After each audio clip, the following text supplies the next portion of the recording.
afternoon, ladies and gentlemen, our viewers at home. My name is Prince Ademola Esomodimi from Kaztechtv. I'm in the office of His Excellencies, Engineer Adedeji Doherty. Engineer, good afternoon, sir. Good afternoon. Compliment of the season. Thank you.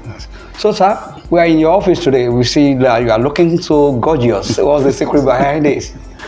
Well, you know, when you don't think about too many things, you let God take control.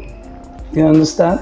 You eat your vegetables, you drink a lot of water, you stay away from alcohol. Okay. You understand? And then you are around happy people like you. Okay.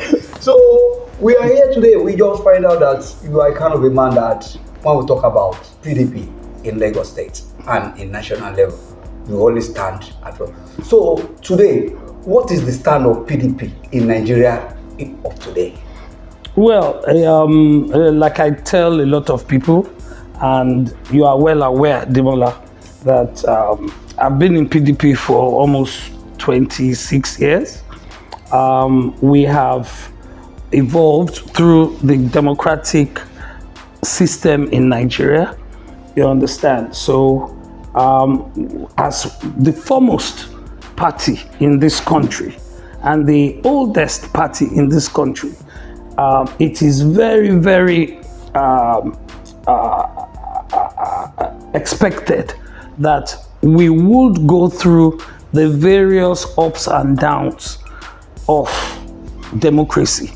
I'll give you an example. Remember, I think maybe in around 2019, 2020, Obasanjo took the People's Democratic Party and tore it. You understand? At that time, people thought, oh, PDP was dead, PDP was dead. But at the same time, you understand, we went through it. We had close to about 20 governors or 22 governors. You understand? And we went through the storm during the Jonathan era. We went through the storm during the Buhari era. Today, we have Bola Ahmed Tinubu as the President of the Federal Republic of Nigeria. For me, I do not see a situation where there's anyone that can fit or that can have the same profile that he has and is expecting to be president. So, Bola Ahmed Tinubu has come to fulfill a destiny within the political space of the country we call Nigeria, and I hope it is for the better. You understand?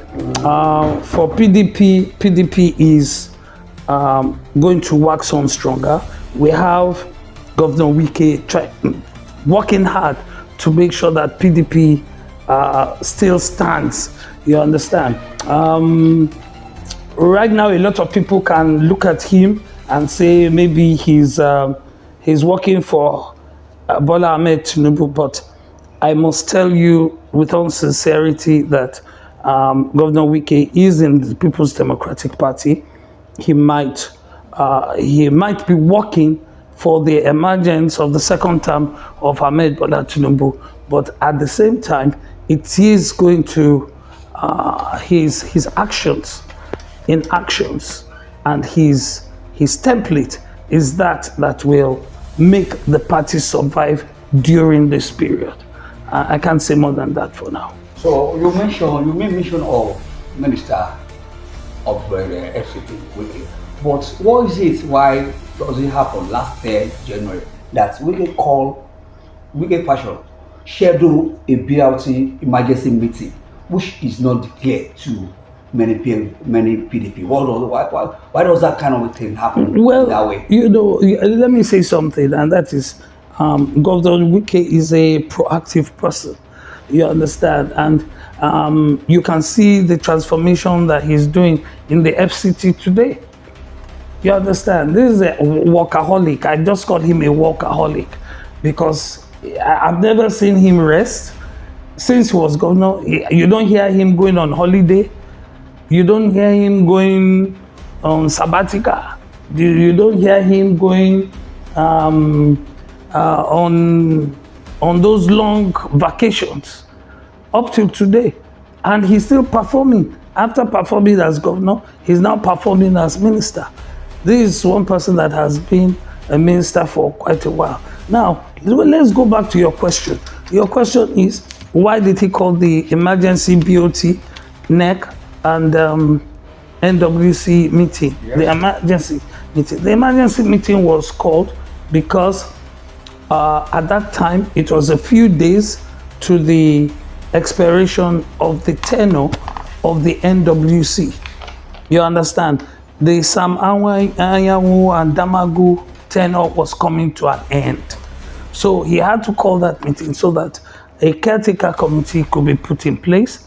And after that caretaker committee was put in place, other things have happened. Caretaker committees have been created in different state chapters. Some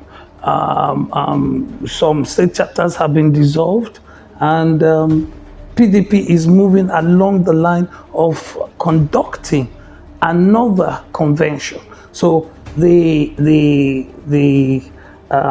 conditions, precedents in our constitution to create the right environment for another convention is what the FCT minister is trying to execute. So that's the reason why he called the emergency meeting. So what is your stand come 2027? PDP stand come 2027 on your own side, on your own perspective and your own view. Because of the PDP now, we can see Wiki side, you can see the other man's side. So what is your stand comes 2027, the hope of PDP? Well, the hope of PDP is very simple. We are going to follow what the leaders in Abuja instruct. And I believe that we're working towards a showing during the next general election. There has been quite a lot of talk concerning a one-party state, which we don't think is going to be possible. For me, personally, I have a feeling that there's going to be Nigeria's democracy is evolving into a two-party system. You understand, whereby the Labour Party, the ADC, that is running a one-party system. They are developing. That's a homegrown system for them. The British are running a parliamentary system, which is also democratic, which is a homegrown system for them. The Americans are, practicing the democracy we practice here, which they have the Senate, the House of Rep, and then the presidency. You understand? So in Nigeria, if we come to the agreement of creating a two-party system, which makes it more direct, more involving, you understand, more, it creates more, it's a more unified and federated looking political parties rather than regional parties. You understand? I see ABGA, I see NNPP, I see APC, I see PDP all in one party. And I see the ADC, I see maybe the obedience, because I hear Labour is not following, obedience. You understand that. I see other little AC Youth Development Party, the Cutlass Party, Book Party, Fowl Party, Goat Party, all forming one other party. So, the system that I'm looking at that might evolve, you understand, is a two-party system at the end of the day. So, thank you for that. So, Your Excellency, what can you say to this problem happening in River State? Wiki versus Fumbara. House of Assembly versus Fumbara. What can you say this? Well, to be quite candid, to quite honest with you, I don't like talking about the Fumbara Wiki case. You understand, at all, because it's disheartening.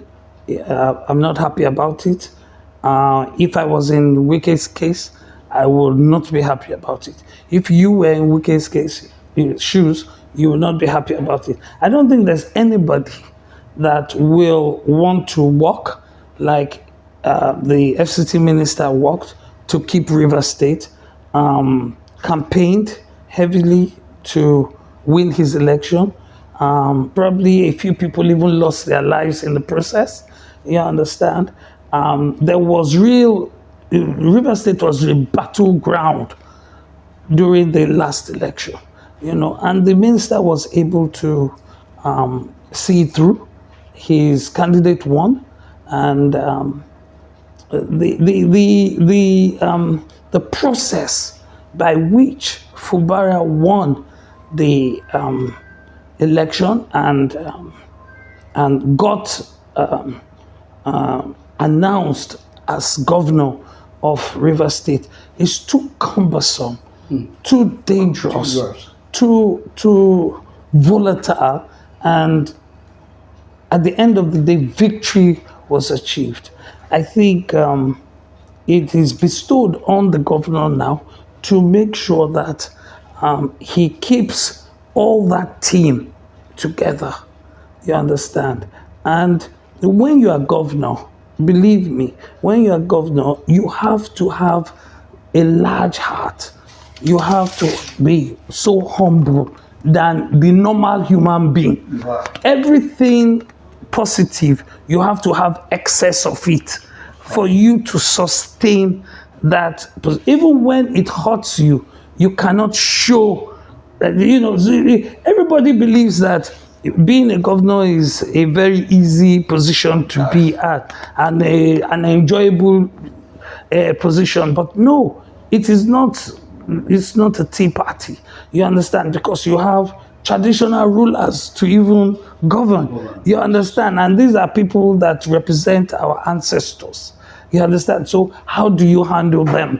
You understand? So in a nutshell, I believe that Governor Fubara should retrace his steps and try as much as possible to create harmony for the people. You understand? And in creating harmony for the people, yes, you might be hurt, in a way, but you have to be able to balance it.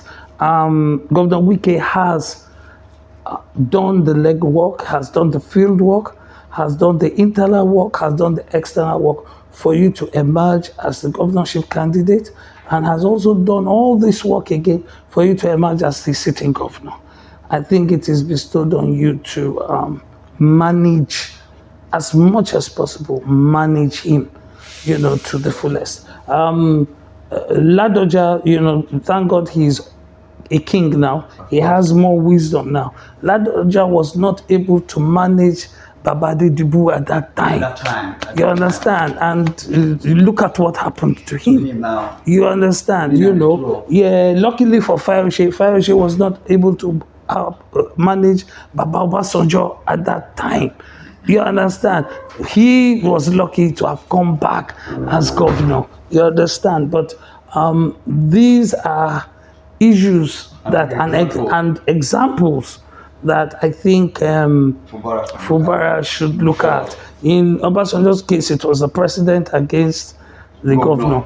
In Baba Adedeji's case, it was the leader of the party against the governor.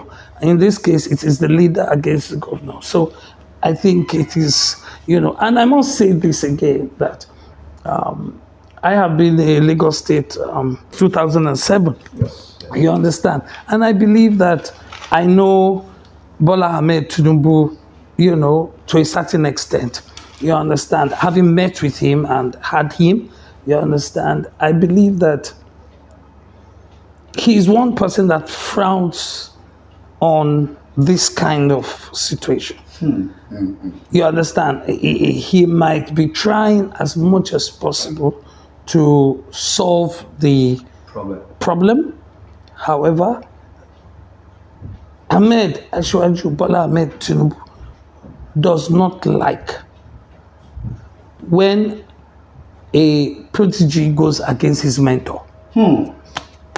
You understand? And it is a taboo for him when he hears it, sees it, and experiences it, because he has experienced it before. What goes around? Do you understand? And he does not like it. So I will advise Governor Fubara to slow down and try as much as possible to make sure that he is not looked at in that manner or in that way. You understand? Let him manage the situation before it really gets out of hand. You know, it's better to complete your term rather than get impeached. It's not everybody that can help Senator, Mr. President, take his decision when it comes to things like what is happening right now in Rivers State. So before we go to the last question, getting to your office today, we know you have a big hall. We saw a crowd of youth and a grassroots. What is happening there today? Well, today, yes, thank you very much. Today we inaugurated the local government chapter, of the People's Democratic Party Caretaker Committee. You understand? These are the committees that are going to work at the local government level to usher in the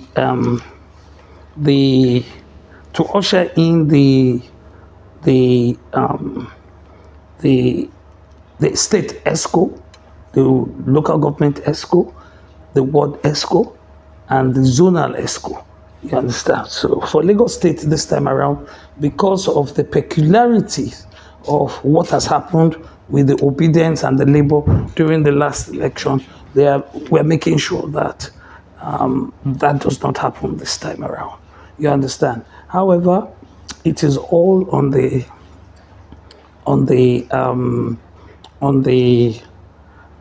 it is whatever our leader, Governor, the former governor of Rivers State, Governor Wike, tells us to do, is what we're going to execute in Lagos State. Yeah. So for the last question, sir, we can see today that people are getting agitated and cramming that why will a local government chairman coming out for chairman be buying a form of 30 million? What does it take? How does it happen that corruption can stop? Because getting to the office that you lend 30 million to have, and unfortunately you've been a chairman of local government, what first thing is he going to try to do? Well, these are one of the reasons why we are putting our house in order. You understand? I believe that you are relating what you've just said now to the issue of someone's son becoming running for local. That is it Umai, yes. The Minister of Works? You understand? His son. Yes. You understand? Well, I believe for the form of 30 million. I believe that is quite exorbitant. You understand? I think these are kind of the things that political parties should address. You understand? Because then we are moving away from the people. You understand? It's just like Lagos State and the breaking. I want to take this opportunity to advise and appeal to the Lagos State Governor, Babajide Sanwo-Olu, and his deputy, the Deputy Governor Hamzat. You understand that they should, the Lagos Master Plan is a good plan. You understand? However, the breaking down of the houses in Makoko and sending people, you understand, into oblivion. You understand? We have enough. They should come, they should drive around, even as governor. I don't mind driving with the governor or driving with Hamzat. You understand? Or the commissioner. They should drive at night to see destitute sleeping underneath the bridge, sleeping on the road, sleeping in parks and things. They should go and see and let them go 2-3 times, and then they will see how it is increasing exponentially. You understand? With the breaking of all those places in Makoko. Yes, you want to create a urban looking, fine looking Lagos. Yeah, all of us like it. All of us want it. But these are human beings that are living there. Where are you moving them to? That's the question I need to ask. If you are not planning to move them anywhere, then it is wrong for you to break down their houses, break down their businesses, break down everything, because they've been there for years. You understand? But if you are moving them, you've taken a census, you've taken numbers, you've taken demographic statistics about the whole of Makoko, and you have created them. You understand? You know, you've created a place for them to move. Then there is no problem. But if you have not done that, then I think it is not good for you to have broken the whole of those buildings, schools, churches, and all those things, and then not move them somewhere. You understand? And this has been a style that has been running, you understand, for quite a while, even including the burning of markets and, you know, fire here, fire there, fire there. There are too many fires for it to even be real. You understand? So I think it is time for the Lagos state government to think of how to relocate those that they've broken down. And if they're still planning to break more, then they should slow it down.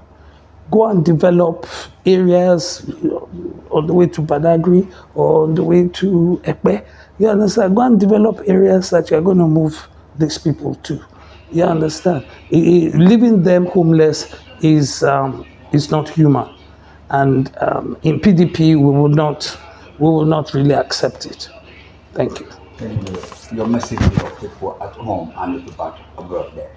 Well, I'd like to tell our teaming supporters in the People's Democratic Party, nationally and internationally, that they should just have hope. They should know that things are going to get better. Things are going to move on. We're already getting to the end of the crisis that might be in the party today. It's definitely going to subside, and those that are the bona fide members of the NWC will know themselves after all these judgments, because, you know, those that emerged from Ibadan know that Ibadan cannot stand, and I'm sure a lot of our teaming supporters know that.